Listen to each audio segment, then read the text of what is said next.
How to download Instagram Reels directly in your phone gallery. So for this you can just open Instagram app over here and click on the favorite reel which you want to download. So here I just open a reel, click on the share option. You can see different options are available. So you like Facebook Messenger and your WhatsApp, you can share reel, and you can also get option of download over here. Click on the download option if you want to download your reel in your phone gallery. So you don't need to install any third parties app over here.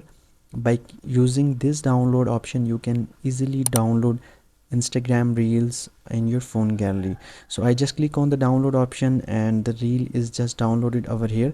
If you're using different third parties app, make sure they are just reduce the image pixels or your video pixels, and they will compress to the low size.